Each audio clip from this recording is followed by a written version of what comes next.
festival. Je pense à vos invités, mon cher Denis, les troupes venues de Suisse, de Bosnie-Herzégovine et d'Ukraine, et celles venues d'encore plus loin, du Vietnam, du Ghana et de Colombie. Vous représentez 4 continents, vous représentez tant de cultures et d'identités diverses, vous représentez tant de traditions et d'histoires différentes. La mairie des 13e et 14e arrondissements de Marseille et l'ensemble de ses élus sont fiers de vous accueillir sur notre territoire, comme je suis heureux qu'une partie de ces festivités se déroule sur notre équipement. Maire enraciné, je ne partage pas en effet l'opinion de trop de nos contemporains quand ils entendent le mot folklore. Ne dit-on pas sottement d'un phénomène de peu d'importance qu'il est folklorique? Or, le folklore n'a rien de secondaire. Il est même fondamental dans la vie des peuples car il est une tradition de leur identité. Le mot folklore vient de l'anglais et signifie la science ou le savoir des traditions des peuples. Chaque peuple a des traditions et elles se traduisent par son folklore. Le folklore peut prendre des formes diverses dans la littérature, la musique, la danse et les coutumes. Tous les peuples ont le leur, même ceux qui se sont constitués récemment, comme les États-Unis. Les amateurs de western classique apprécient beaucoup un certain folklore états-unien. Je regrette, quant à moi, qu'il se soit développé au détriment de l'identité et des coutumes amérindiennes qui avaient au moins autant le droit de vivre. Ici, sur la terre de Provence, notre folklore est très riche et très ancienne car notre identité est elle aussi très ancienne.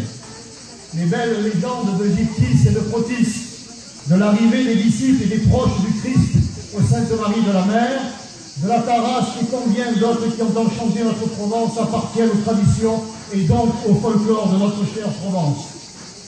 Le renouveau provençal au XIXe siècle, avec le félibrige autour de Frédéric Mistral, Aubanel, Roumanie et Félix Gras et tant d'autres, a permis la reconnaissance de la langue, de la culture et des traditions provençales. Nous admirons Mistral et ses amis, car ils ont fait redécouvrir leur identité aux Provençaux. Ils ont rendu ces lettres de noblesse au folklore provençal. Ils ont enrichi l'identité française et augmenté la perception dans notre pays et en Europe de la diversité du monde. L'identité d'un peuple, comme son folklore, s'enrichit sans cesse. Frédéric Mistral et ses amis ne sont pas loin de là, les derniers grands noms de la culture provençale. Je sais que nous sommes nombreux dans cette assemblée à aimer profondément et avec enthousiasme notre Marcel Pagnol, le fils d'un instituteur qui a consacré sa vie à l'instruction des petits Marseillais.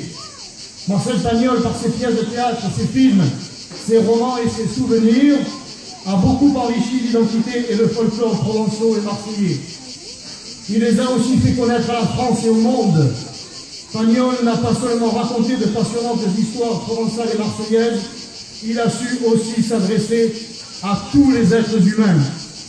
Comme les tragédies grecques, comme les tragédies et les comédies classiques du XVIIe siècle, des œuvres de Marcel Pagnol racontent des histoires et évoquent des sentiments que tous les hommes peuvent ressentir. En effet, Marcel Pagnol était enraciné, et parce qu'il était enraciné, il a su être universel. Plus on est enraciné et plus on sait d'où on vient, plus on saura s'adresser aux autres et plus on ira loin. L'an dernier, j'avais dit que la confrontation d'identités qui se respectent est facteur de paix. C'est la négation des identités qui nourrit les conflits. Cette année, je voudrais achever mon propos en proclamant bien haut une vérité à laquelle je crois profondément. Le respect des identités permet la liberté. Quand on sait d'où on vient, on n'a en effet pas peur d'aller loin. Les plus grands artistes sont souvent ceux qui savent utiliser au mieux l'identité qui est la leur et les identités auxquelles ils sont confrontés. Celui qui sait d'où il vient, encore une fois, sait aussi où il va. Défendre l'identité de chaque peuple devient une obligation morale. Avant de conclure, je voudrais à mon tour rendre hommage à René Morin, le dernier meunier de Marseille, celui qui œuvrait il y a quelques années dans le quartier de la Rose. une figure emblématique du Roudelet Félibren et tellement attachante. Si j'en crois d'ailleurs la légende provençale, c'est à René que nous devons l'expression « être bon comme le pain ».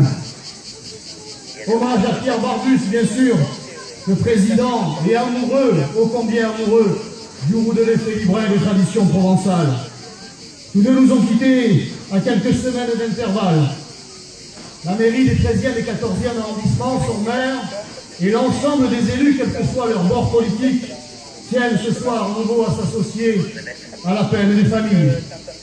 Hommes de tradition, de culture, de conviction, René et Pierre Barbus étaient des mainteneurs.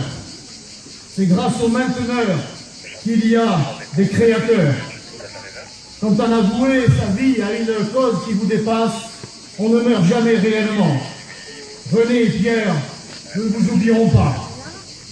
Je souhaite un beau et un grand 53e Festival international de folklore de Château-Gombert à tous ceux qui, durant cette semaine, vont faire découvrir et découvrir eux-mêmes l'identité et le folklore des nations représentées.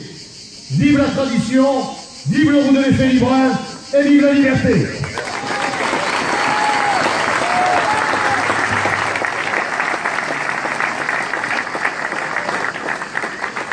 Présent, j'invite M. Guillaume Jour.